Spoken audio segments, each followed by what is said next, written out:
পশ্চিমবঙ্গ বিধানসভা নির্বাচন 2026 নিয়ে অনেক ভিডিও, অনেক কিছু ইউটিউবে দেখতে পাচ্ছি। বিভিন্ন কন্টেন্ট ক্রিয়েটর হোক এবং যারা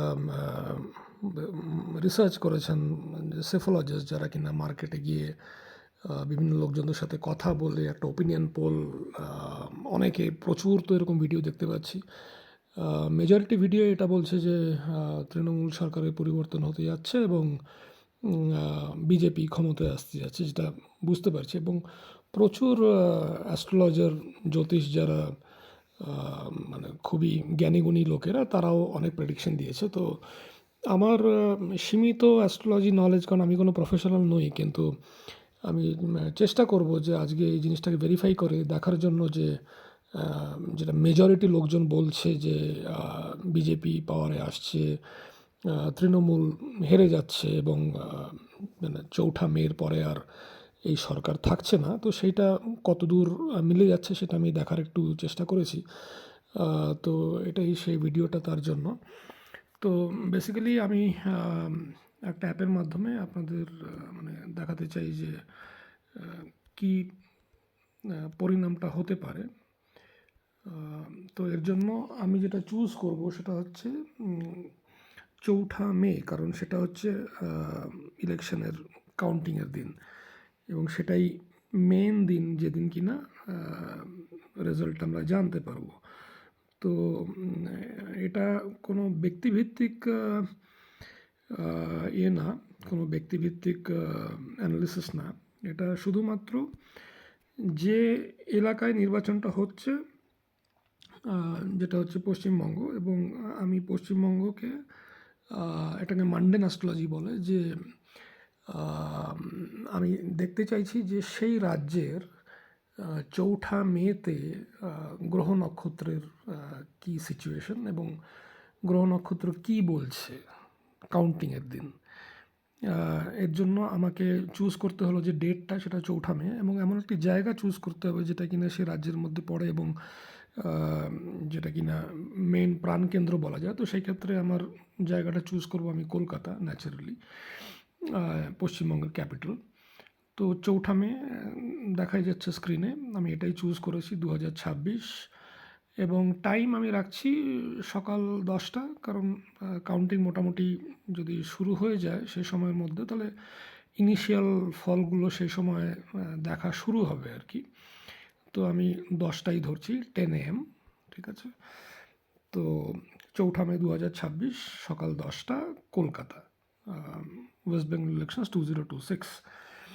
তো কলকাতা শহরের আকাশের চিত্রটা কীরকম 4 মে, সেইটা আমি দেখার চেষ্টা করব। তো এটা হচ্ছে সকাল 10টার চিত্র কলকাতায়। এখানে লগ্ন হচ্ছে কর্কট লগ্ন। তা আমাদের একটা জিনিস আমাদের বুঝতে হবে, সেটা হচ্ছে যে এ ধরনের কোনো প্রেডিকশন করতে গেলে সবার শুরুতে যেটা দেখার দরকার সেটা হচ্ছে ফার্স্ট হাউস, সবার প্রথমে। সো এটা হচ্ছে লগ্ন, ফার্স্ট হাউস, এটা ইম্পর্ট্যান্ট হয়। সেকেন্ড হচ্ছে 9th হাউস, যেটাকে ভাগ্যস্থানও বলে, এবং সবথেকে বেশি ইম্পর্ট্যান্ট যেটা, সেটা হচ্ছে 10th হাউস, কারণ পাওয়ার, প্রতিপত্তি, ক্ষমতা, মান সম্মান, শাসন ক্ষমতা, সব কিছু 10th হাউস দিয়ে বিচার করা। তো আমরা এটা দেখতে চাইব যে কি বলছে গ্রহ নক্ষত্রের সিচুয়েশনটা। তো অলরেডি আমরা দেখলাম যে এটা 4 মে 2026 সকাল 10টা, জায়গা আমি কলকাতায় ধরেছি। তো কর্কট লগ্নর বার্থ চার্ট, কুণ্ডলি বেরিয়ে আসছে, ছক যেটাকে বলে। তো এখানে কি দেখা যাচ্ছে যে লগ্নপতি যে হচ্ছে চন্দ্র, চন্দ্র কিন্তু নিচ্চস্থান, অর্থাৎ পঞ্চম, মানে নিচ্চ রাশিতে পঞ্চম স্থান। চন্দ্র যেহেতু মনের কারক, সেহেতু এটা বলা যেতে পারে যে সকাল 10টা নাগাদ কিন্তু যা কিছু ফলাফল ইনিশিয়াল যেগুলো বেরিয়ে আসবে, তাতে কিন্তু কোনো ডেফিনেটিভ কোনো কনক্লুশনে আসা যাবে না। সবার মনেই প্রশ্ন থাকবে, মন চঞ্চল থাকবে। চন্দ্র যদি মনের কারক হয়, তো মনের কারক কার? আমি ছকটা বার করেছি তো রাজ্যের জন্য, কলকাতার নক্ষত্র চিত্র দেখার জন্য, কিন্তু একটা শহরের প্রাণকেন্দ্র এবং শহরের মন বলতে যেটা বোঝায় সেটা শহরে যে মানুষ বসবাস করে তাদের মনের কথা বোঝায়, বা পুরো রাজ্যের কথাও বলা যেতে পারে এখানে, যেহেতু পশ্চিমবঙ্গে নিয়ে কথা হচ্ছে। তো এখানে আমরা এটা বলতে পারি যে মানুষের মনে সংশয় থাকবে, অনিশ্চয়তা থাকবে, টেনশন থাকবে, চঞ্চলতা থাকবে, কোনো স্থির সিদ্ধান্তে এই মুহূর্তে পৌঁছানো যাবে না। এটা সকাল 10টার কথা আমি বলছি। দ্বিতীয় জিনিসটা যেটা আমি দেখতে পারবো লগ্নের পরে যদি আমি দেখি দশম স্থান, তো দশম স্থানে কি দেখা যাচ্ছে যে এখানে সূর্য কিন্তু উচ্চ রাশিতে বসে আছে। সূর্য কার অধিপতি? দ্বিতীয় ঘরের অধিপতি। তো এটুকুন বলতে পারবো যে সকাল 10টার থেকে 12টা, কারণ একটা লগ্ন তো 2 ঘন্টা মতো স্টে করে আর কি। তো সকাল 10টা থেকে 12টার মধ্যে যদিও পিকচারটা খুব একটা ক্লিয়ার হবে না, কিন্তু এটুকুন বোঝা যাচ্ছে দশম স্থান দেখে যে যেহেতু সূর্য তার উচ্চ রাশিতে বসে আছে, তাই সেটা কিন্তু কোনো না কোনো একটা সরকার ফরমেশনের দিকে যাচ্ছে। কারণ সূর্য হচ্ছে মানে প্রথমত দশম স্থান হচ্ছে সেই ক্ষমতার জায়গা, সেই প্রতিপত্তির জায়গা, সেই ফেমের জায়গা, যার থেকে শাসন ক্ষমতা আমরা দেখতে পাই। এবং সূর্য ন্যাচারালি হচ্ছে গভর্নমেন্টের কারক, সুতরাং গভর্নমেন্ট ফরমেশনের দিকে যাচ্ছে, এটুকুন আমরা বলতেই পারি। এবং সূর্য কারক হচ্ছে দ্বিতীয় স্থানের। তো দ্বিতীয় স্থান বলতে কি বুঝি আমরা, মানে 5 লেখা যেটা সিংহ রাশি, এটা হচ্ছে দ্বিতীয় স্থান। তো দ্বিতীয় স্থানের লর্ড কিন্তু এখানে 10th হাউসে চলে আসছে। এর মানে এটাই যে দ্বিতীয় স্থান থেকে আমরা ফেস বুঝি, মানে চেহারা, এবং তাছাড়াও আমরা বুঝি হচ্ছে রুটস, লিনিয়েজ যেটাকে বলে ইংলিশে, শিকড়। অর্থাৎ যদি কোনো ব্যক্তির ক্ষেত্রে হয় তাহলে সেটা তার ফ্যামিলির হিস্ট্রি, তার যা কিছু নিয়ে সে জন্মেছে আর কি, তার তার ফ্যামিলির ব্যাকগ্রাউন্ড, তার রুটস যেটাকে বলে। এর মধ্যে কালচারও আসবে, এর মধ্যে খাবার দাবারও আসবে, সে কী খেতে পছন্দ করে না করে। তো যখন আমরা পশ্চিমবঙ্গের কথা বলছি, তো সেকেন্ড হাউস হচ্ছে পশ্চিমবঙ্গের রুটসের কথা আসবে, যে বাঙালি সংস্কৃতি এবং বাঙালি খাবার দাবার বা বাঙালি কালচার, যেহেতু সেকেন্ড হাউস রুটস নিয়ে কথা বলে। এবং সেকেন্ড হাউস যেহেতু ফেস, দ্বিতীয় স্থান যেহেতু ফেস অর্থাৎ চেহারা, অর্থাৎ প্রথম ঘর যেহেতু আমরা পশ্চিমবঙ্গের কথা বলছি, তো সেকেন্ড হাউস মানে হচ্ছে পশ্চিমবঙ্গের ফেস। তো পশ্চিমবঙ্গের ফেস কে এখন? যে ফেস পশ্চিমবঙ্গের, সেই দশম স্থানে গিয়ে বসছে, অর্থাৎ তার সম্ভাবনাটা প্রবল হচ্ছে, এটুকুন বলা যেতে পারে এখান থেকে। তো এটা এখন সবাই নিজের নিজের মতো করে বিচার করতে পারে যে এখন আমরা দুখানা পার্টি কনসিডার করছি, তৃণমূল এবং বিজেপি, কারণ জ্যোতিষের প্রথম নিয়ম হচ্ছে স্থান, কাল, পাত্র, এগুলো বিচার না করে কোনো কিছুই বলা যায় না। তো কাল এবং পাত্র এবং স্থান সব কিছু যদি বিচার করা হয়, তাহলে প্রধান দুটো পার্টিকেই নিয়ে কথা বলা দরকার। কারণ বাকি দুটো পার্টি, মনে করুন কংগ্রেস আর কমিউনিস্ট যারা, তারা তো এই মুহূর্তে সরকার গঠনের মতো ক্ষমতায় তারা নেই, এবং সেটা হবে বলেও মনে হয় না। তাই প্রধান প্রতিপক্ষ তৃণমূল এবং বিজেপিকে নিয়েই কথা বলতে হবে। তো এই দুটো পার্টির মধ্যে বাংলার মুখ আমরা কাকে বলতে পারি? তো যে তার মুখ এবং যে পার্টি বাংলার রুটসকে নিয়ে কথা বলে, বা যার সাথে বাংলার রুটসের সম্পর্ক আছে, আমরা সেই পার্টিকেই দেখতে পাচ্ছি যে সে কিন্তু পাওয়ারে যাওয়ার সম্ভাবনা হবে। কিন্তু যেহেতু সকাল 10টার কথা বলছি, তো এখানে কিন্তু জিনিসটা অতটা বেশি করে কনফার্ম না। তো সেই জন্য আমাদের কিছুটা সময় আর অপেক্ষা করতে হবে। তো আমি এখন টাইমটাকে একটু চেঞ্জ করব, টাইমটাকে চেঞ্জ করে সকাল 10টার জায়গায় আমি এটাকে দুপুর 12টায় নিয়ে যাচ্ছি, সোয়া 12টা। এখন দেখব যে এখানে সিচুয়েশন কী দাঁড়াচ্ছে, কারণ জেনারেলি এটাই হয় যে যে কোনো ইলেকশন কাউন্টিংয়ের সময় 12টা 1টার দিকে কিন্তু সিচুয়েশনটা ক্লিয়ার হয়ে যায় অনেকটাই। তো সোয়া 12টার সময় আমি দেখতে চাইছি সব কিছু সেম থাকলো। 4 মে 2026, সোয়া 12টা দুপুর, স্থান কলকাতা, এবং ওয়েস্ট বেঙ্গল ইলেকশন, সেম আমার টপিকটা। তো এখানে দেখতে পাচ্ছি যে লগ্নটা কিন্তু চেঞ্জ হয়ে গেল, লগ্নটা চেঞ্জ হয়ে এখানে সিংহ লগ্ন হয়ে গেল। এবং দেখতে পাচ্ছেন যে লগ্নের ডিগ্রিও 0 ডিগ্রি 51 মিনিট এবং 21 সেকেন্ড, অর্থাৎ জাস্ট লগ্নটা শুরু হয়েছে এখানে। এটা কিন্তু সোয়া 12টার থেকে নিয়ে নাই করে 2 ঘন্টা মতো থাকবে। তো ধরে নিতে পারি যে সোয়া 2টো অবধি এই একই লগ্ন কিন্তু থাকবে। তো এখানে আমরা কি দেখতে পাচ্ছি যে আবার সেই একই কনসিডারেশনে যাব আমরা। প্রথমে লগ্নটাকে দেখতে হবে। তো এই হচ্ছে লগ্ন, সিংহ লগ্ন। তারপর আমরা দেখব 9th হাউস, আমরা এটাও দেখব যে 10th হাউসে কে বসে আছে। যেটা আমি বারবার করে বললাম যে 10th হাউস সবচেয়ে বেশি ইম্পর্টেন্ট, কারণ সরকার ফরমেশন, সরকার গঠন এসব আমরা 10th হাউস থেকেই বিচার করতে পারি। তাই সবচেয়ে বেশি ইম্পর্ট্যান্ট আমার জন্য 10th হাউসই হবে, দেখার জন্য যে সরকার কে গঠন করতে পারে। তো দুপুর 12টার সময় যে চিত্রটা আমরা পাচ্ছি সেটা কতটা আলাদা, সকাল 10টার থেকে আমরা এখানে দেখতে পাচ্ছি যে এখানে লগ্নপতি, লগ্ন হচ্ছে সিংহ লগ্ন, এবং লগ্নপতি সূর্য, সে কিন্তু উচ্চস্থানে 9th হাউস। অর্থাৎ যেটা দ্বিতীয় স্থান ছিল সেটা এখন লগ্ন হয়ে গেল, এবং লগ্নপতি নবম স্থানে উচ্চ, মানে এবার কিন্তু মানুষের মনে সেই সংশয়টা আর নেই।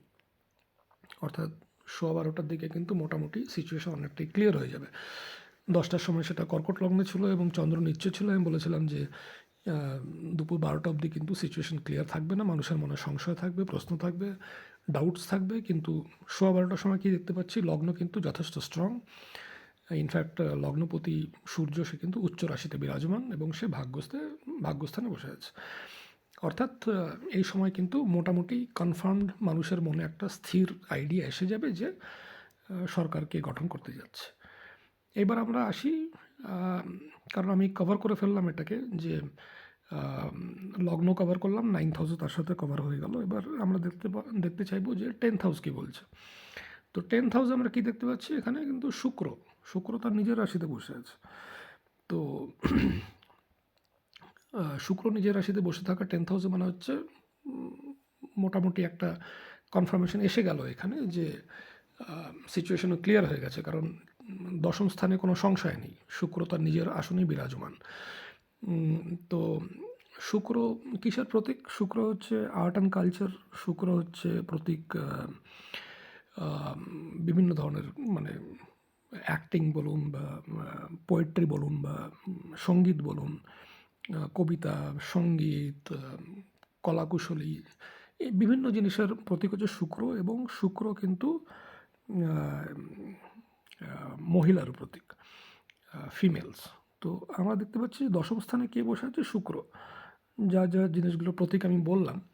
তো এক তো নবম স্থানে দেখিয়ে দিচ্ছে সূর্য, সে নিজের আসনে উচ্চস্থানে বসে, যে সরকার গঠনের কোনো আর কোনো মানে সংশয় নেই, মানুষের মনে সেই ক্ল্যারিটি এসে গেছে, মানুষ মোটামুটি ক্লিয়ারলি বুঝতে পেরে গেছে কে ক্ষমতায় আসছে। এবং দশম স্থান, যেখান থেকে আমরা সরকারকে ডিটারমাইন করব, সে কিন্তু শুক্র।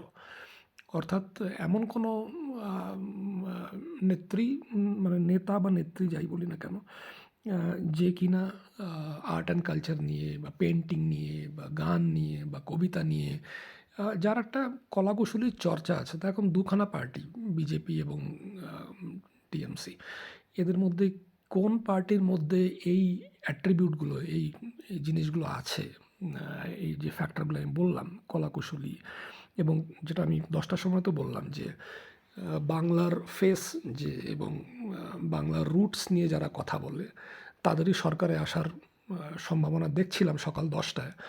এবং 12টার সময় আমরা এটা দেখতে পাচ্ছি যে এখানে কিন্তু একটা আর্ট অ্যান্ড কালচার এবং নিয়ে যারা চর্চা করে, এই ধরনের কোনো গোষ্ঠী বা কোনো পলিটিক্যাল পার্টি যাদের সাথে চর্চাটা আছে, তারা কিন্তু ক্ষমতাসীন হচ্ছে। তো দুখানা পার্টির মধ্যে কাদের সাথে এই কলাকুশলীর লিঙ্ক, সেটা যারা দেখবে তারা নিজেরাই বিচার করে বলতে পারে। এবং শুক্র যেহেতু বললাম মহিলার প্রতীক, তো দশম স্থানে মহিলা প্রতীক কোনো গ্রহ, সে আবার নিজের রাশিতে বসে থাকা মানে হচ্ছে শাসন ক্ষমতা কিন্তু মহিলার হাতেই থাকছে। আচ্ছা, শুক্র আবার কিসের প্রতীক? শুক্র হচ্ছে, যদি রং বলি তাহলে সে আবার সাদা রঙের প্রতীক, যেহেতু শুক্রের স্টোন হচ্ছে ডায়মন্ড, এবং আমরা সবাই জানি যে ঝকঝকে সাদা বলতে আমরা শুক্রকেই বোঝাই। তো সাদা রঙের পোশাক পরিধান করা ব্যক্তি, এখানে আমার সাদা রঙকে সেই ব্যক্তির অ্যাপিয়ারেন্সের সাথে কম্পেয়ার করতে, প্রথমত বললাম যে কলাকুশলী, সেকেন্ড বললাম যে কলাকুশলী মানে সে যদি খুব এক্সপার্ট নাও হয়, তার সাথে তার লিঙ্ক থাকবে, মানে তার কথাবার্তায়, তার সব কিছুতে তার একটা লিঙ্ক থাকবে এই বিষয়ে। তো দ্বিতীয় কথা যেটা বললাম সেটা হচ্ছে যে সে কোনো মহিলা হবে, এবং ৩ নম্বর যেটা বলছি সেটা হচ্ছে শুক্র যেহেতু সাদার প্রতীক, তাই সে সাদা রঙের বস্ত্র পরিধান করবে। তো তৃণমূল এবং বিজেপির মধ্যে এখানে নরেন্দ্র মোদী বলুন বা অমিত শাহ বলুন, এদেরকে আমরা বিভিন্ন কালার ড্রেসে দেখি, কিন্তু সাদা রঙে আমরা কাকে দেখি? আমরা কোন পলিটিক্যাল ব্যক্তিত্বর কথা ভাবলেই শুধু সাদা কথা মাথায় আসে? তো ন্যাচারালি সেটা মমতা বন্দ্যোপাধ্যায়কেই আমরা মনে করি, কারণ তিনি সবসময় সাদা এবং নীল সাদা শাড়ি পরেই থাকেন। তো সাদার সঙ্গে তার একটা সাদৃশ্য আমরা পাই সাদা রঙের সাথে, এবং তো এই ক্ষেত্রে আমরা এটা বলতে পারি যে আমার অ্যানালিসিস অনুযায়ী দুপুর 12:15টার মধ্যে সিচুয়েশন ক্লিয়ার হয়ে যাচ্ছে। সূর্য উচ্চ রাশিতে এবং লগ্নপতি হয়, অর্থাৎ 12:15টার মধ্যে সিচুয়েশন খুবই ক্লিয়ার। গভর্নমেন্ট কিন্তু এটা খুব স্ট্রং গভর্নমেন্ট হবে। কেন বলছি? কারণ প্রথমত লগ্নপতি হচ্ছে সূর্য, সে কিন্তু উচ্চ আসনে বিরাজমান ভাগ্যস্থানে, অর্থাৎ রাজ্যের ভাগ্য নির্ধারণ করবে সূর্য, এবং খুব স্ট্রং পজিশনে কিন্তু একটা সরকার পাবে। এটা কোনো কমজোর গভর্নমেন্ট হবে না। দ্বিতীয় কথা হচ্ছে এখানে শুক্র বিরাজমান নিজ রাশিতে, মহিলা এবং তার সাথে সাদার সাদৃশ্যটা আমি বললাম, এবং কলাকুশলী বলতে যা বোঝায় আর কি। তো এই ফ্যাক্টরটাও থাকলো, এবং থার্ড যেটা ভেরি ইম্পর্ট্যান্ট সেটা হচ্ছে যে এখানে শনিদেব কিন্তু অষ্টম স্থানে বসে তৃতীয় দৃষ্টি দিচ্ছেন 10th হাউসকে।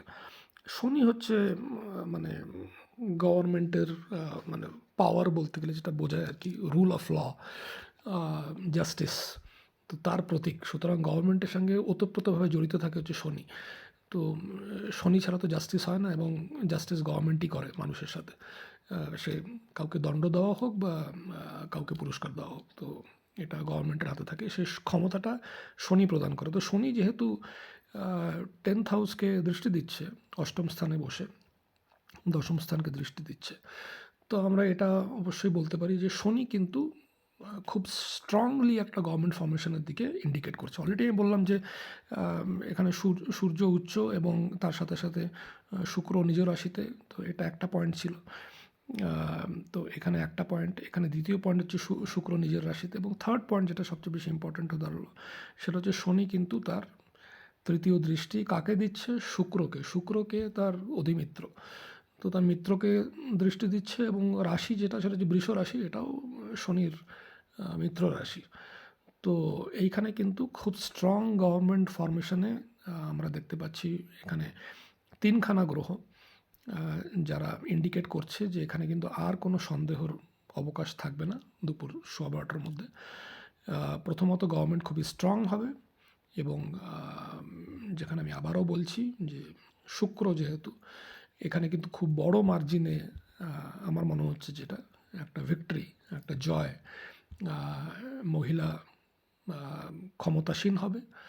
এখানে শুক্র যেহেতু মহিলার প্রতীক, তাই আমি মহিলাই বলবো, এবং সাদার সাথে তার সাদৃশ্য, এবং গভর্নমেন্ট কিন্তু অত্যন্ত স্ট্রং। তো এটা 12:15 অবধি মানুষকে একটু অপেক্ষা করতে হবে, যারা টিভি দেখবেন, যারা অ্যানালিসিস শুনবেন বা কিছু। তো সকাল 10টার সময় কিন্তু সেই সিচুয়েশন ক্লিয়ার হবে না, কারণ আগেই বললাম যে তখন একটা আনচান আনচান ভাব থাকবে। কিন্তু এটুকুন বলবো যে বাঙালির রুটস নিয়ে যারা কথা বলে বা বাঙালির সেন্টিমেন্ট নিয়ে যারা কথা বলে, তারাই কিন্তু এখানে। এবং আপনারা যদি এই পার্টিকুলার সময়টাও দেখেন, আমি তো রুটসের কথাটা তখন সকাল 10টাতে বললাম, কিন্তু যদি আমরা দুপুর 12:15টার কথাও দেখি, তাহলেও কিন্তু দেখব যে এখানে কিন্তু সেকেন্ড হাউসের লর্ড, সে কিন্তু মার্কারি, অর্থাৎ কন্যা রাশি, সেকেন্ড হাউস। এখানেও কিন্তু পশ্চিমবঙ্গের মুখ বা পশ্চিমবঙ্গের কালচার বা পশ্চিমবঙ্গের খাওয়া দাওয়া, এগুলোও কিন্তু আসছে, এবং তার যে অধিপতি সেটা হচ্ছে বুধ, সেও কিন্তু নবম স্থানে গিয়ে সূর্যের সাথে বসছে, এবং দুজনের মধ্যে 11 ডিগ্রির মতো ফারাক আর কি। বুধ 8 ডিগ্রিতে আর সূর্য হচ্ছে 19 ডিগ্রিতে। তাই এই সরকার গঠনের পেছনে কিন্তু সেই পার্টিরই হাত থাকবে যারা কিনা বাংলার কৃষ্টি নিয়ে বা বাংলার ভাষা নিয়ে বা বাংলার খাদ্য নিয়ে বা বাংলার কালচার নিয়ে যারা কথা বলে। তো এটাই হচ্ছে অ্যানালিসিস। যদিও 100টার মধ্যে 99টা চ্যানেলই হয়তো বলছে যে বিজেপি জিতে যাবে, এবং তৃণমূল হেরে যাবে, কিন্তু আমার অ্যানালিসিস একটু ভিন্ন কথা বলছে। তার সঙ্গে সঙ্গে আমি এটাও একটুখানি দেখতে চাইবো যে যদি আমি মনে করি যে এখানে কে বিজেপির তরফ থেকে যদি আমি একটুখানি কারো ইন্ডিভিজুয়াল চার্ট নিয়ে কথা বলতে চাই, তাহলে সেটা বিজেপির যিনি অমিত শাহ, তার হচ্ছে কন্যা লগ্ন। তো সেই জন্য আমি কন্যা লগ্নটাকে এখন লগ্নতে ফেললাম এবং সময় একই থাকলো 12:15টার দিকে। তো এখন যদি আমি দেখি যে মানে যদি বিজেপিকে জিততেই হয়, তাহলে কিন্তু অমিত শাহ হোক বা নরেন্দ্র মোদীর চার্ট হোক, তার মধ্যেও কিন্তু একটা স্ট্রং চান্স থাকবে যে তাদের 10th হাউস। কারণ বিজেপির সাকসেস হচ্ছে অমিত শাহ সাকসেস বা নরেন্দ্র মোদীর সাকসেস। তাই যদি বিজেপিকে সাকসিড করতে হয়, তাহলে কিন্তু নরেন্দ্র মোদী বা অমিত শাহের জন্মচক্রেও কিন্তু সেই একই সাকসেস দেখাতে হবে। যদি সেটা আমরা পাই, তবে আমরা বুঝতে পারবো যে এখানে কিন্তু বিজেপির চান্স আছে জেতার। মানে তাহলে আমি এখানে অমিত শাহের যে চার্টটা, এটা ওনার কন্যা লগ্নের চার্ট। তো আমাকে আবার অমিত শাহের 10th হাউসে যেতে হবে। তো এখানে 10th হাউসে কে আছে? 10th হাউসে গুরু, এবং রাশিটা কি? মিথুন রাশি 3। তো এখানে আমি এটাই দেখব যে 10th হাউসের লর্ড কোথায় বসে আছে। যদিও গুরু সেখানে বসে, কিন্তু গুরু তো ডিপেন্ডেন্ট থাকবে না যে তার ডিসপোজিটর কে, মানে গুরুর যে রাশিতে বসে সে রাশির অধিপতি কোথায় বসে আছে। তো যদিও গুরু এখানে, তো তার অধিপতি হচ্ছে মিথুন রাশি, তার অধিপতি হচ্ছে বুধ। তো বুধ কোথায় বসে আছে? এই বুধ বসে আছে অষ্টম স্থানে। তো যদি 10th হাউসের লর্ড কারোর অষ্টম স্থানে গিয়ে বসে যায়, তাহলে সেটা কিন্তু তার নেম ফেমের জন্য ভালো না। তো তো এই ক্ষেত্রে আমরা কী দেখছি, এটা যদি অমিত শাহের চার্ট, যেটা আমি মোটামুটি ইনফরমেশন নিয়ে যে জেনেছি ওনার কন্যা লগ্ন, তো কন্যা লগ্ন চার্টে কিন্তু দেখতে পাচ্ছি 10th হাউসের লর্ড কিন্তু 8th হাউসে বসে আছে, যেটা কিন্তু তার নেম ফেম পাওয়ার প্রসপেক্টের জন্য ভালো না। এটা কখনো সম্ভব না যে বিজেপি জিতে যাচ্ছে অথচ অমিত শাহের মানে গোচরে কিন্তু নেম ফেম আসছে না। সেটা কী করে সম্ভব? কারণ সে যে পার্টিকে রিপ্রেজেন্ট করে এবং সে পার্টির কাণ্ডারি যাকে বলা যেতে পারে, যে মেন মানে ম্যাসকট যাকে বলা যেতে পারে, মেন হেড। তো নরেন্দ্র মোদী এবং অমিত শাহর ক্ষেত্রে আমরা কী দেখতে পাচ্ছি যে তার কিন্তু 10th হাউস প্রমিসিং নয়। 10th হাউসের লর্ড কিন্তু তাকে সে নেম ফেম দিতে পারছে না। 4 মের কথা বলছি, দুপুর 12:15টার সময় কিন্তু আমরা কোনো ভালো ট্রানজিট নেম ফেমের জন্য কিন্তু আমরা তার জন্মচক্র থেকে মানে ট্রানজিট থেকে দেখতে পাচ্ছি না। চলে আসি নরেন্দ্র মোদী। আবার সোর্স থেকে যেটা আমি ইনফরমেশন পেয়েছি যে নরেন্দ্র মোদীর হচ্ছে বৃশ্চিক লগ্ন। তো আমি বৃশ্চিক লগ্নটাকে আমি লগ্নতে কনভার্ট করি। তো আমাকে আবার সেই নরেন্দ্র মোদীর 10th হাউস দেখতে হবে, কারণ বিজেপি যদি জেতে তাহলে নরেন্দ্র মোদীর 10th হাউসকে খুব স্ট্রং হতে হবে, কারণ বিজেপি জিতছে। তো তার প্রধানমন্ত্রী যিনি দেশের, তার তো 10th হাউস খুবই স্ট্রং হওয়া দরকার। তো আমরা কি দেখব এখানে? 10th হাউসে কোন রাশি? এটা হচ্ছে সূর্যের। তো কন্যা রাশি। তো কন্যা রাশির লর্ডকে আবার সেই সূর্য। সূর্য কোন হাউসে বসে আছে? এই 6th হাউসে। এটাও দুস্থান।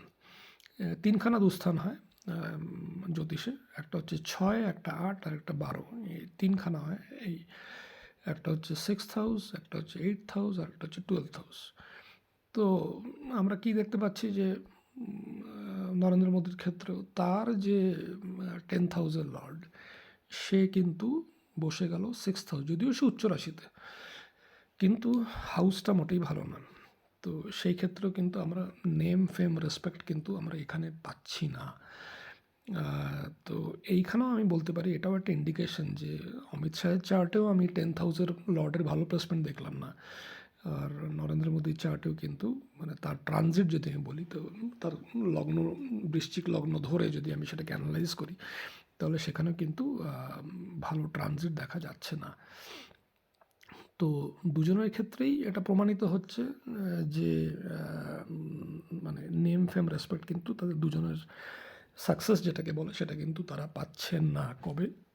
4 মে 2026 দুপুর 12:15টার কথা বলছি, সেটা কিন্তু আসছে না। এবং প্রধানমন্ত্রীর চার্টে আমরা ট্রানজিট চার্টে এটাও দেখতে পাচ্ছি, লগ্ন বৃশ্চিক লগ্ন এবং সেখানে কিন্তু চন্দ্র নিচ্চ রাশিতে, এবং চন্দ্র এখানে ভাগ্যপতি। তো প্রধানমন্ত্রীর ভাগ্যপতি সে যদি নিচ্চ রাশিতে চলে যায়, তো ন্যাচারালি সেই পার্টিকুলার দিনটা কিন্তু খুবই সৌভাগ্যের বলে আমরা বলতে পারি না। যেহেতু চন্দ্র তার ভাগ্যস্থানের অধিপতি এবং সে কিন্তু নিচ্চ হয়ে যাচ্ছে। তো 4 মে ডেটটা কিন্তু মানে সে নরেন্দ্র মোদীর কথাও বললাম আমি, আর অমিত শাহের ট্রানজিট চার্ট, অমিত শাহের ট্রানজিট চার্ট এবং নরেন্দ্র মোদীর ট্রানজিট চার্ট দুটোর ক্ষেত্রেই দেখলাম যে সেটা কিন্তু প্রমিসিং হচ্ছে না। তাই এটা মোটামুটি খাপ খেয়ে যাচ্ছে অ্যানালিসিসের সঙ্গে যে এখানে কিন্তু আবার সে আগের কথা যদি ফিরে আসি, সরকার কিন্তু ফর্ম হয়ে যাচ্ছে এবং ইন দ্য সেন্স যে পুরো জিনিসটা ক্লিয়ার হয়ে যাবে 12:15 কারোর মনে যদি কোনো আশঙ্কা থাকে যে হবে কি হবে না, কে জিতবে না জিতবে, তাকে দুপুর 12:15 অবধি কিন্তু ওয়েট করতে হবে এবং তারপরে কিন্তু সিচুয়েশনটা খুব ক্লিয়ার হয়ে যাবে এবং খুবই স্ট্রং গভর্নমেন্ট হবে।